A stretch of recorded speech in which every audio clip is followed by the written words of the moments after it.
13, del versículo 17 hasta el final del capítulo 14. Y si podéis poner la diapositiva, pues lo intentarán poner ahora. ¿Vale? El título de este mensaje, ya está. ¿Me irá bien este curso? Se nota que soy profesor, ¿vale? Ya estoy pensando en el curso, ¿vale? Septiembre, al menos para mí, es un tiempo de nuevas esperanzas, nuevos inicios. No voy a ser muy profundo en este primer minuto, ¿vale? Pero los que me conocéis, y los que no, ya os lo digo yo, sabéis que me gusta el deporte, sobre todo el fútbol. Acaba de comenzar la temporada. Y la temporada, para gente como yo, que sigue un equipo que últimamente ha sido bastante malo, pues es un tiempo de optimismo, de esperanza. Este año sí. Este año hemos fichado bien. Las cosas van a ir mejor. El problema es que si sigues mi equipo ya la semana pasada, cuando comenzó la temporada y perdimos el primer partido, pues ese optimismo desaparece ya bastante rápido. Pero creo, y ahora ya me pongo un poquito más serio, creo que esto nos pasa a todos después del verano. Si hemos podido descansar, volvemos a los estudios, al trabajo, a la vida de la iglesia, las actividades de la iglesia, quizás con cierto optimismo. Porque si Dios nos ha permitido tener unas vacaciones, pues esos golpes, ese cansancio, esos problemas que quizás sufrimos el curso pasado, pues han quedado un poquito mitigados o olvidados después de las vacaciones. Ahora, no tengo ánimo de deprimir a nadie, de desanimar a nadie. Pero la realidad que explica la Biblia es que los cristianos estamos en una batalla espiritual y lo más lógico, lo más probable es que a nivel individual, como cristiano y como iglesia, probablemente recibamos tortas en este nuevo curso. Efesios capítulo 6 y el versículo 10.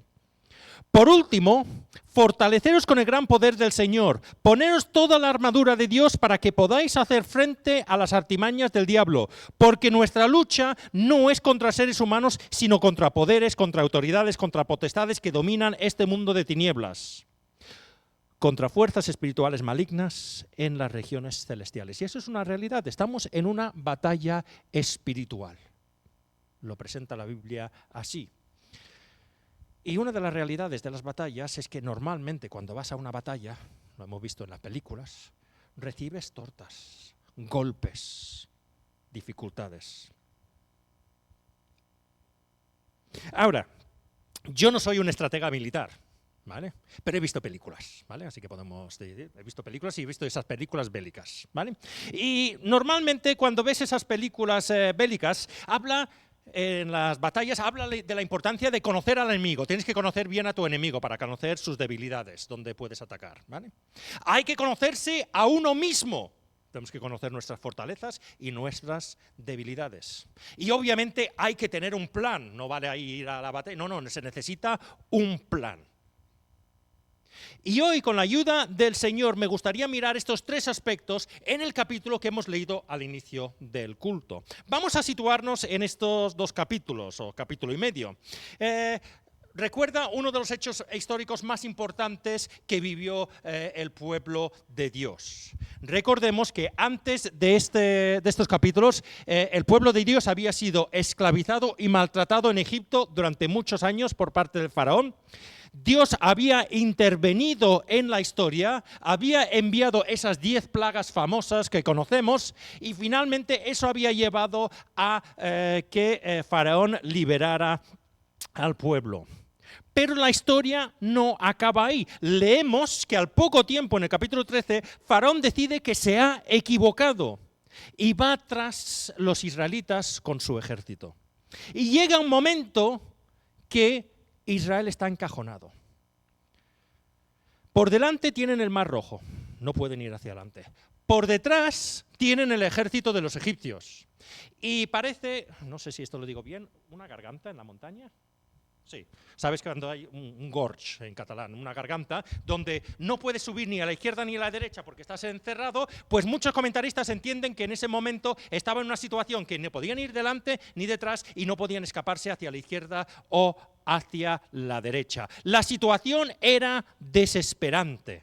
Pero en uno de los relatos más conocidos de la Biblia vemos cómo Dios abre las aguas y el pueblo se salva mientras el ejército de Faraón se agua. Entonces, recordando esta parte de la historia, lo que hemos leído, vamos a mirar esos tres aspectos que he mencionado.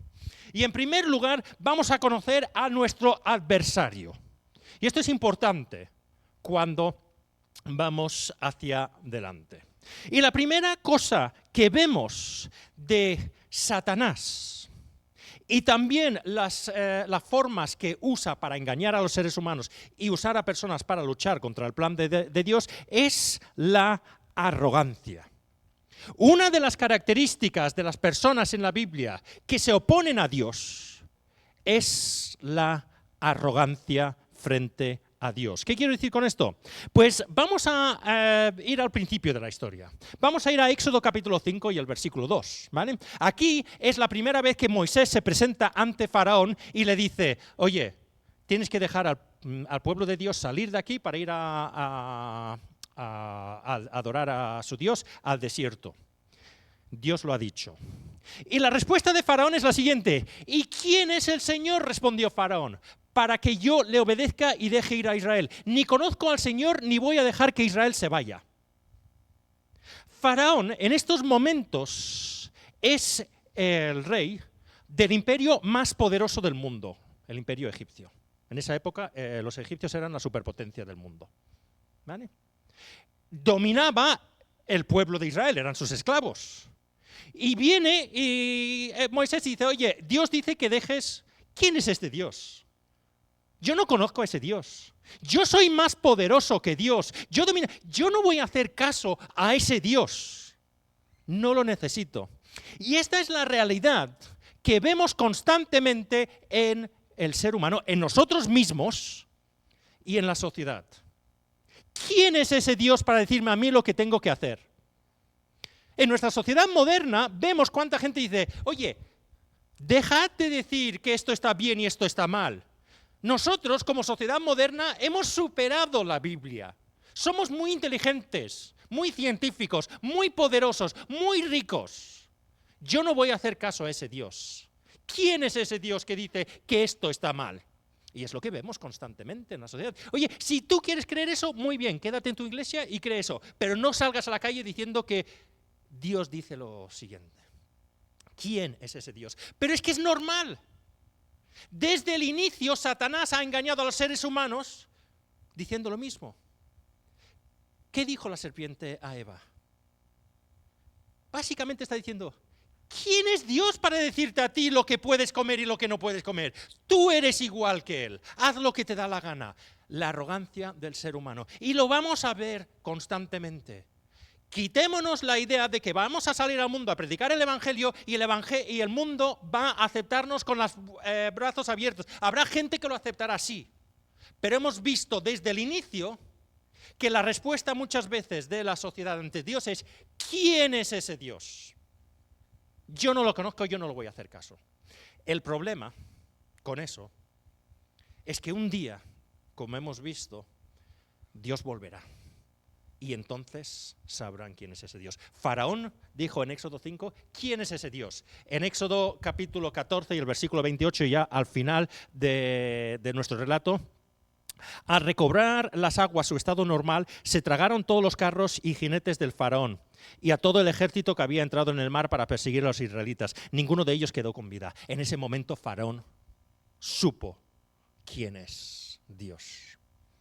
Entonces la realidad es que vamos a encontrar una sociedad que muchas veces nos va a decir quién es ese Dios. Van a reaccionar como Faraón. Pero la segunda característica, y esto es muy importante, es que aun derrotado, sigue siendo fuerte. Y esto es importante tenerlo en cuenta. ¿Qué quiero decir con esto? Egipto, después de las 10 plagas, había quedado destrozado totalmente. Vamos a mirar un momento en Éxodo 10:7. Están en medio de las plagas, no han acabado las plagas en estos momentos. Y los consejeros, los funcionarios de Faraón, van a Faraón y le dicen, entonces los funcionarios le dijeron a Faraón, ¿hasta cuándo este individuo será una trampa para nosotros? Deja que el pueblo se vaya y que rinda culto a su Dios. ¿Acaso no sabes que Egipto está arruinado? Todas esas plagas que habían destrozado los animales, los cultivos, habían dejado a la superpotencia, al poder más rico, arruinado. Faraón incluso en estos momentos se negó a dejarlos ir, ¿vale? Finalmente, cuando murió su hijo, los dejó ir. Pero como hemos leído en Éxodo capítulo 13 y 14, a pesar de esto, vemos que Faraón no se da por vencido y después de dejarlos ir, dice, me he equivocado. No acepta su derrota y va tras ellos. Y esto es importante tenerlo en cuenta, porque hay una tensión en la Biblia. Porque decimos, un momento, ¿Satanás no ha sido derrotado en la cruz? ¿Dios no es todopoderoso? Y la respuesta a todo es sí. Satanás ha sido derrotado en la cruz. Sí, Dios es todopoderoso. Pero la Biblia deja claro que hasta que vuelva el Señor, Satanás, aun estando derrotado, sigue siendo un peligro o tiene poder para hacer daño a la iglesia. Apocalipsis deja esto muy claro. Apocalipsis, sobre todo los capítulos 12 y 13, explican esto. No me da tiempo a entrar en todos los aspectos, ¿vale? Pero Apocalipsis 12 explica la manera como Satanás ha intentado derrotar o que no se cumpla el plan de Dios. Pero Apocalipsis 12 deja claro que Dios interviene en la historia para que se cumpla ese plan, que venga Cristo, que muera en la cruz y que resucite. Y cuando Satanás es derrotado, no vemos que se pone con la mano cruzada y dice, mira, he sido derrotado. Acaba el capítulo 12 de la siguiente manera. Entonces el dragón, Satanás, se enfureció contra la mujer y se fue a hacer guerra contra el resto de sus descendientes, los cuales obedecen los mandamientos de Dios y se mantienen fieles al testimonio de Jesús. Hay una batalla. Sí, Satanás ha sido derrotado, pero sigue haciendo guerra contra el pueblo de Dios. Y hay una idea que a mí siempre me ha fascinado en el siguiente capítulo, Apocalipsis 13:3, ¿vale? Nuevamente no puedo entrar en los detalles de todo Apocalipsis 13, ni tampoco en este versículo. Pero Apocalipsis 13 habla de dos bestias que Satanás usa para atacar a la iglesia o engañar al mundo. Y a una de las bestias dice lo siguiente. Una de las cabezas de la bestia parecía haber sufrido una herida mortal, pero esa herida ya había sido sanada. El mundo entero, fascinado, iba tras la bestia. Y no me da tiempo a entrar en el detalle de esto, pero lo que está diciendo es que Dios, Satanás, su poder está limitado. Es verdad. Dios es poderoso. Es verdad. Pero que cuando Satanás es derrotado en uno de sus planes, vuelve con otro plan. Esa idea de que la bestia parecía haber sufrido una herida mortal, pero esa herida ya había sido sanada, hay muchos que entienden, una de las explicaciones de este versículo es que Apocalipsis está hablando, en primer lugar, a la iglesia primitiva que estaba siendo perseguido por el Imperio Romano. El Imperio Romano ha desaparecido. El Imperio Romano ha sido derrotado. Ya no persigue la iglesia el Imperio Romano. Pero por la historia se han levantado otros gobiernos, y hoy en día hay gobiernos, que están haciendo la misma persecución. Por eso, volviendo a nuestro texto, Faraón, aún estando derrotado, fue capaz de reunir un ejército formidable. Éxodo 14:7, se llevó consigo 600 de los mejores carros y todos los demás carros de Egipto, cada uno de ellos bajo el mando de un oficial. Un ejército, aun siendo derrotado, aunque Egipto había sido arruinado, Faraón es capaz de montar un ejército que era capaz de destruir al pueblo. Satanás, como digo, ha sido derrotado, pero es capaz de levantar ejércitos que puedan hacer daño a los cristianos. Por eso debemos siempre estar cerca de Dios. No vayamos con la arrogancia y decir, bueno, yo soy de los buenos, ya el Señor, ya no me va a pasar nada. No, no, no, no. Estemos cerca del Señor. Porque la única protección, como vemos aquí, la única protección no fueron los israelitas, sino Dios interviniendo en la historia. La única protección que tenemos es Dios. Efesios 6, 10 al 11. Ya lo hemos leído, pero solo voy a leer los primeros 2 versículos. Por último, fortaleceos con el gran poder del Señor. Está hablando esto después de la crucifixión, muerte y resurrección de Jesús, donde Satanás ha sido derrotado definitivamente. Pero está diciendo, fortaleceros con el poder de Dios. Poneros toda la armadura de Dios para que podáis hacer frente a las artimañas del diablo. Y el problema de los cristianos es que salimos a la batalla pensando, bueno, esto ya está ganado, y salimos desnudos casi. ¿Y qué vas a una batalla sin nada? Te va a dar una flecha. Hemos de recordar en este nuevo inicio de curso que sí, Satanás ha sido derrotado, pero nos puede seguir atacando. Y si no nos aferramos al Señor, si no estamos cerca, fortaleciéndonos con su poder, llenos de su Espíritu Santo, yendo a Él cada día para estudiar su palabra, para orar, para estar en comunión con Él, seremos derrotados. Eso es lo que hemos visto de nuestro adversario. Vamos a mirar nosotros mismos, el segundo aspecto, el creyente. ¿Cómo somos nosotros? Pues en este texto, podemos hablar de muchas cosas, pero en este texto vamos a mirar 2 cosas. En primer lugar, el creyente comienza bien. Vemos en Éxodo 14, 8, el Señor endureció el corazón de Faraón, rey de Egipto, para que saliera en persecución de los israelitas, los cuales marchaban con aire triunfal. Literalmente, marchaban con sus manos en el aire. Estaban diciendo, hemos ganado. ¡Qué fuerte! ¡Qué buenos que somos! ¿Cuántas veces comenzamos nuestra vida espiritual con, oh, el Señor me ha salvado? ¡Qué bueno que soy! Nuevos inicios. Bueno, este año, Reus se va a quedar corto. Vamos a evangelizar Reus, Ruidoms, Mora de Ebro, todo. Vamos con una cierta arrogancia. ¡Qué buenos que somos! Uy, he descansado, yo me como el mundo. Salieron con aire triunfal. El problema es que cuando salimos nosotros con aire triunfal, normalmente llega el primer problema y nos hundimos.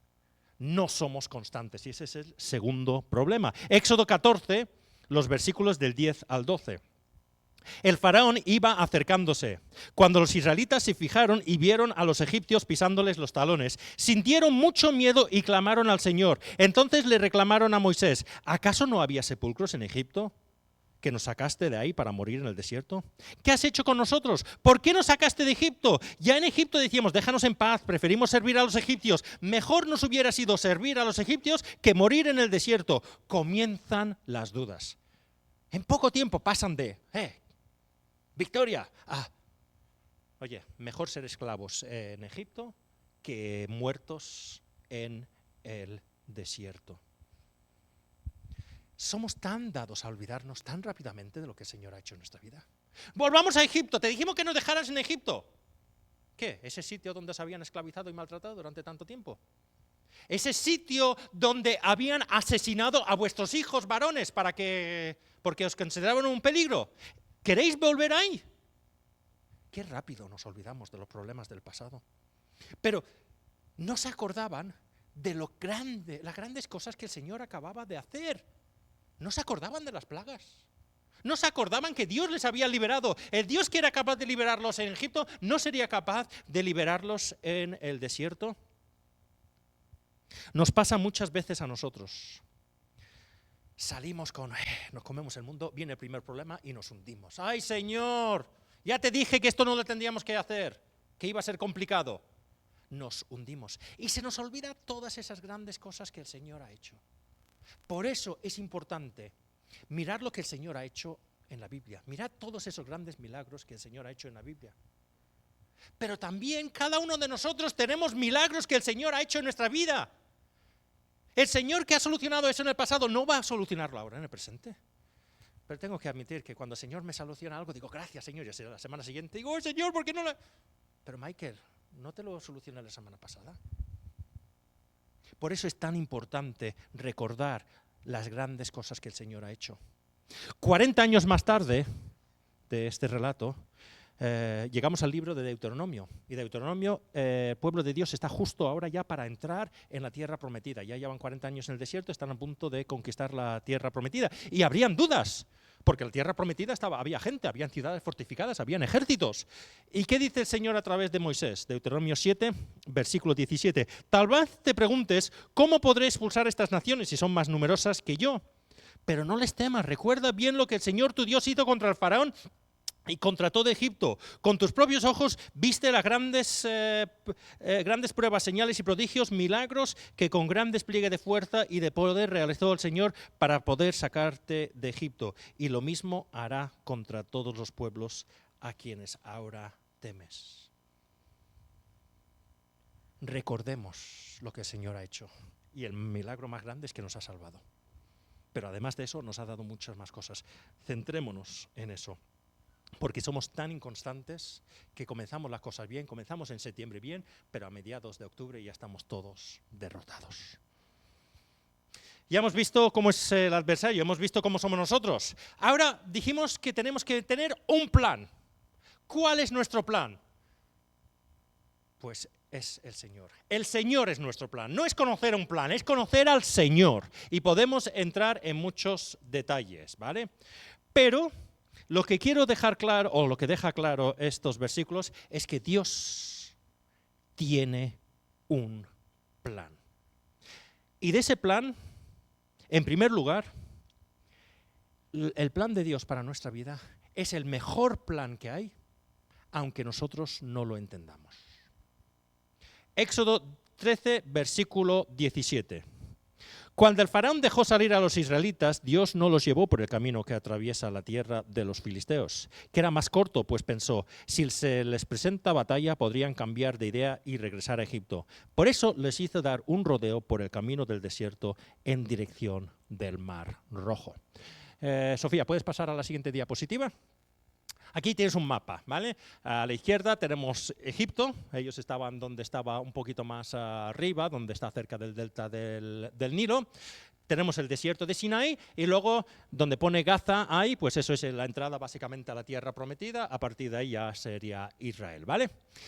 Podéis ver que por arriba hay un camino bastante rápido, siguiendo la costa, un camino de unos 300 kilómetros, que se hace una semana, 10 días. Pero Dios, en vez de llevarles por ese camino, les lleva por un camino mucho más largo, 5 o 6 veces más largo, 1.500 kilómetros. En vez de 300, 1.500 kilómetros por desierto. ¿Por qué? Pues al menos por 3 razones. En primer lugar, porque si iban por el camino de la costa, del mar, se encontrarían con los filisteos. Y los filisteos eran grandes guerreros. Y Dios sabe que Israel no está preparado en estos momentos para enfrentarse en guerra a los filisteos, que tendrían mucho miedo y volverían a Egipto. Esto me da una paz esto. Dios nunca nos pondrá en una situación que no podamos superar. Eso lo deja claro la Biblia. Dios dijo, no vais a pasar por ahí, porque no tenéis la fe para pasar por ahí en estos momentos, así que os voy a llevar por un camino más lejos.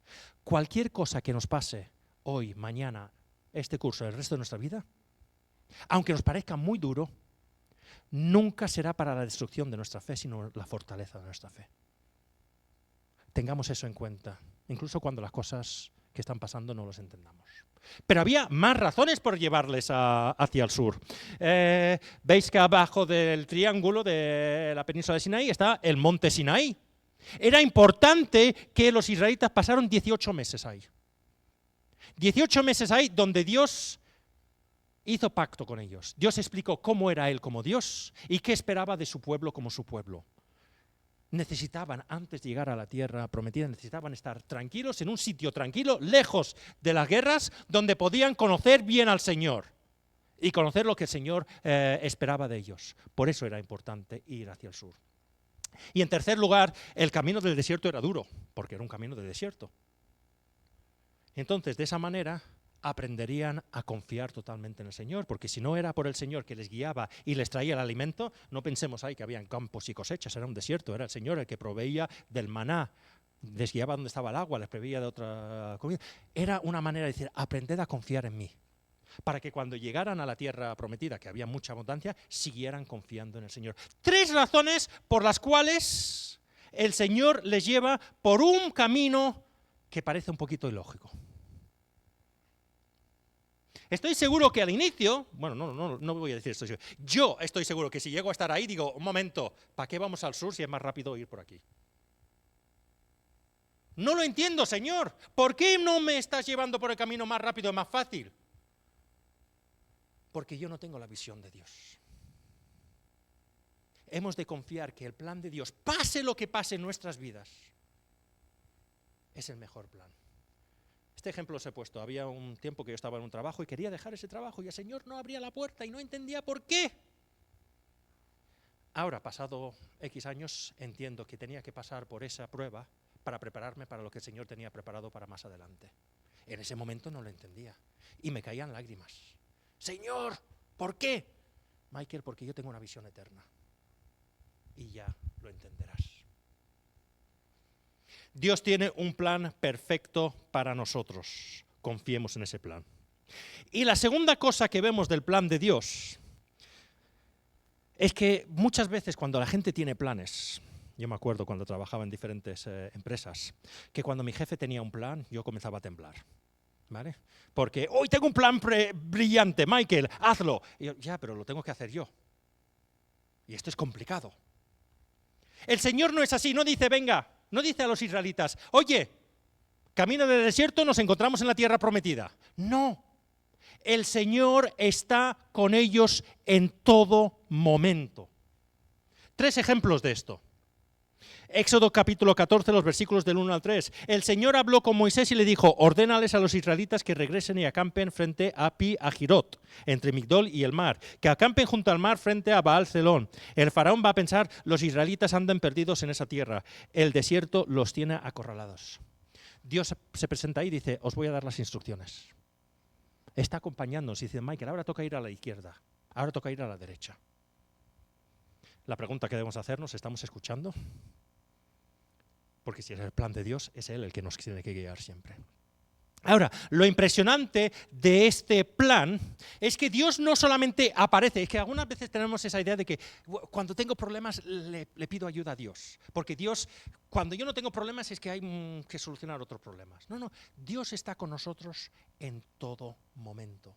Vemos que no solamente apareció en momentos determinados, aquí que tienen problemas, sino... Leemos, por ejemplo, podríamos leer mucho, pero Éxodo 13, 21 al 22.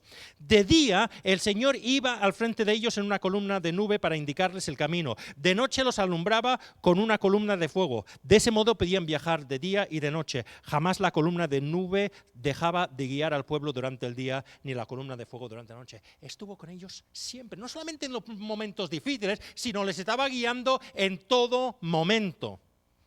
Y no solamente les guiaba, sino que les protegía.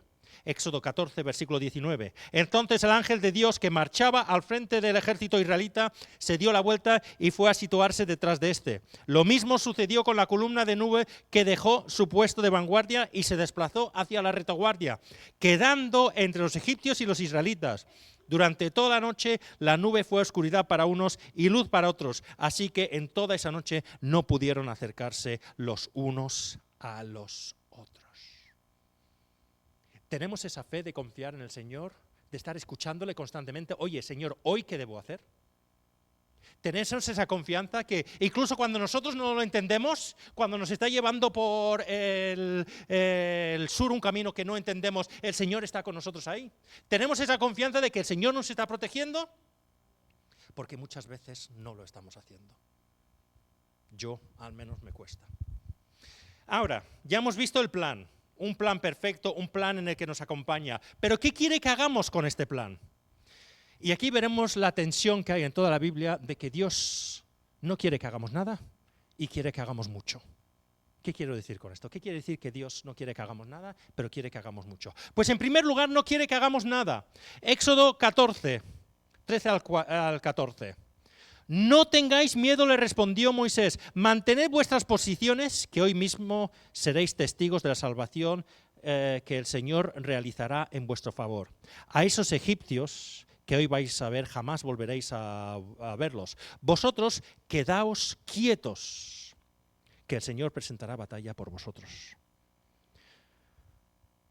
No tengáis miedo, mantened vuestras posiciones. Y después dice, vosotros quedaos quietos. La idea en el original es, no os mováis, no hagáis nada y mirad lo que voy a hacer yo. Porque los cristianos, o yo me pongo en primer lugar, yo cuando tengo un problema, tengo dos reacciones y ninguna es cristiana. Uno, salir corriendo. Uy, este problema no lo voy a hacer. Segundo, ir yo con mi propia inteligencia. Bueno, vale, aquí hay un problema, venga, vamos a hacer esto. Y el Señor está diciendo, ni uno ni el otro. No salgáis corriendo, mantened vuestras posiciones, no salgáis corriendo. Pero confiad en mi plan. Y el problema de la iglesia es eso, que salimos corriendo, venga, vamos a hacer una reunión de iglesia y vamos, Dios afuera, nosotros vamos a solucionar esto. Y está diciendo, quedaos quietos. Mirad, yo soy la solución. Solo hay que tener fe y dejar las cosas en las manos del Señor. Ahora, he dicho que nada y mucho. ¿Por qué mucho? ¿Qué dice el siguiente versículo después del 14? El 15 dice, pero el Señor le dijo a Moisés, ¿por qué clamas a mí? Ordena a los israelitas que se pongan en marcha. ¿Por qué dice esto el Señor? ¿Por qué clamas a mí? ¿Es que el Señor no quiere que oremos? Claro que sí. Pero hay un momento que el Señor nos ha dado la respuesta, nos ha revelado su plan y quiere que confiemos en ese plan y que hagamos lo que Él quiere. Está diciendo, un momento, me habéis clamado a mí. Y el plan es que vayáis hacia el agua. Un momento, pero es que es agua. Confiad en mí. Parad de clamar ya. Es hora de comenzar a moveros. El plan es del Señor, pero Él quiere que pongamos nuestra fe en Él y vayamos incluso en una dirección que no entendemos. ¿Cuántas veces los cristianos pasamos días, semanas, incluso años diciendo, Señor, ¿cómo vas a solucionar este? Soluciona por favor este problema. Y el Señor me tiene que decir, Michael, es que te he dicho ya 5 veces cómo hay que solucionar el problema. Ah, ¿cómo es? Por ahí. No, Señor, por aquí no. ¿Cómo vamos a por ahí? No, es que yo no quiero ir por... Y pierdo años de paz y tranquilidad porque estoy siendo muy espiritual. Estoy clamando al Señor, pero no estoy dispuesto a aceptar con fe el plan que tiene el Señor para mi vida. Y parecemos muy espirituales porque seguimos orando y el Señor dice, parad de clamar. Ya os he dicho lo que tenéis que hacer. Aunque no lo entendáis, no os preocupéis, que cuando lleguéis al agua, ya actuaré yo. Y como conclusión, ya hemos visto cómo es el adversario, cómo somos nosotros y cómo es el Señor y su plan. ¿Cuál es el resultado de actuar según lo que el Señor nos pide? Pues en primer lugar, la victoria de Dios es completa. Una derrota completa. Es verdad que he dicho al principio que aunque las fuerzas del mal han sido derrotados, aún tienen poder. Ya lo hemos visto, pueden hacer daño. Pero como hemos dicho, es un poder limitado. Cuando el Dios dice hasta aquí, ya está, lo hemos visto cuando hemos puesto el ejemplo del Imperio Romano. El Imperio Romano cayó, ya no está. Mira lo que dice Éxodo 14:13. No tengáis miedo, le respondió Moisés, mantened vuestras posiciones, que hoy mismo seréis testigos de la salvación que el Señor realizará en vuestro favor. A esos egipcios que hoy veis, jamás volveréis a verlos. Los israelitas tenían que estar hartos ya de Faraón. Es como esas películas que tienen 10 partes, ¿vale? Esas películas de horror, que el monstruo siempre vuelve. Y estaban diciendo, jóvenes, el Señor ha enviado las plagas, ha matado a los primogénitos, y aún vuelven, y aún vuelven. Y el Señor dice, hasta hoy. A partir de ahora, tendrían otros adversarios, tendrían otros problemas por el camino. Pero a partir de ese día, el Señor dice, el faraón y sus funcionarios se ha acabado. No vuelven a salir en la historia. Muchos comentaristas entienden que Faraón mismo se ahogó en ese agua. Sí, hemos visto que las fuerzas del mal tienen poder, pero es un poder limitado hasta que el Señor diga, hasta aquí. Y un día, a Satanás mismo dirá, hasta aquí se acabó. y como hemos vuelto, volverá en gloria y todo ese mal habrá acabado para siempre. Y la segunda cosa que vemos es que las victorias de Dios fortalecen nuestra fe y debilitan a nuestros futuros adversarios. Porque algunos, y lo pueden preguntar en este momento, qué complicado es el Señor. ¿Por qué esperó el Señor a que los egipcios llegaran a esa garganta, le atraparon a los israelitas, que lo pasaran tan mal los israelitas? ¿No podía haber enviado, Señor, fuego del cielo justo cuando se montaban en sus caballos en Egipto? Claro que sí, pues mejor, ¿no? En un sentido parecería que sí. Pero el Señor nos hace pasar por dificultades para fortalecer nuestra fe.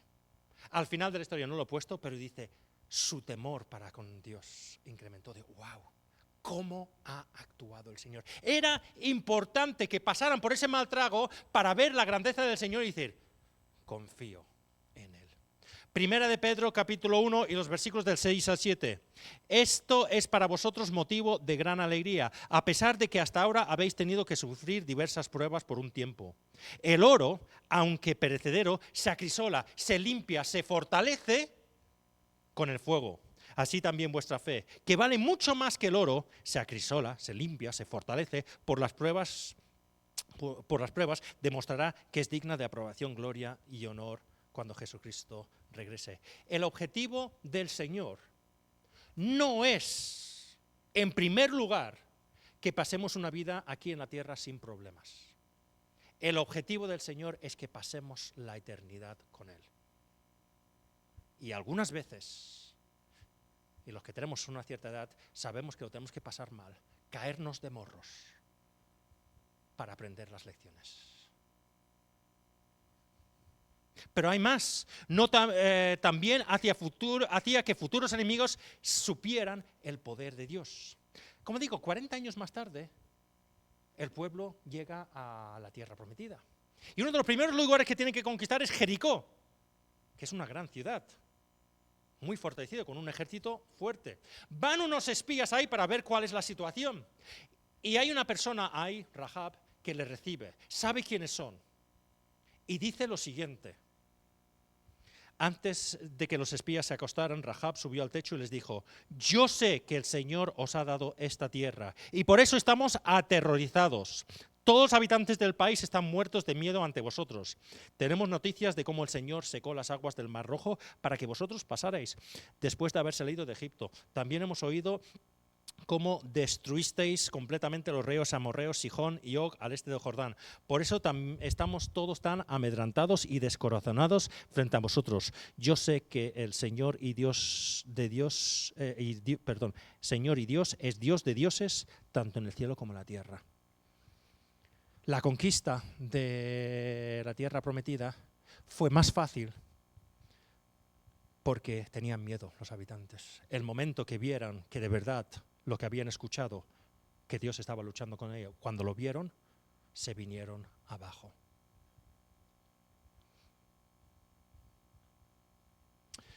Entonces, a conclusión, ¿puedo garantizar que este nuevo curso todo irá bien? Me gustaría. Entraría más gente a la iglesia si prometiera que todo iría bien, pero no lo podemos prometer. Pero si surgen problemas, recordemos lo que hemos visto. Dios siempre va a estar con nosotros. Tiene un plan perfecto, aunque nosotros no lo entendamos. Pero hemos de confiar en Él, confiar en ese plan. Que Él nos está acompañando, que Él nos está protegiendo. Es hora de salir a hacer ese trabajo que el Señor nos ha pedido. Hemos leído que todos tenemos un ministerio. Pues es hora de salir a hacer ese trabajo. Y ese trabajo habrá momentos que será duro. Momentos que diremos, quiero dejarlo. Pero recordemos, el Señor está con nosotros. Y estando a su lado, aunque el enemigo, el adversario, tenga poder, no tiene más poder que nuestro Dios. No vayamos a la batalla sin estar con el Señor y vestidos de su armadura. Pues que el Señor nos bendiga y recordemos que incluso cuando las cosas van mal, Romanos 8:28, bien sabemos que Dios dispone todas las cosas para el bien de quienes lo aman, los que han sido llamados de acuerdo a su propósito. el Señor bendijo y usó esa situación tan terrible, tan difícil para Israel, para bendecirles y fortalecerles. Pues hará lo mismo con nosotros. Amén.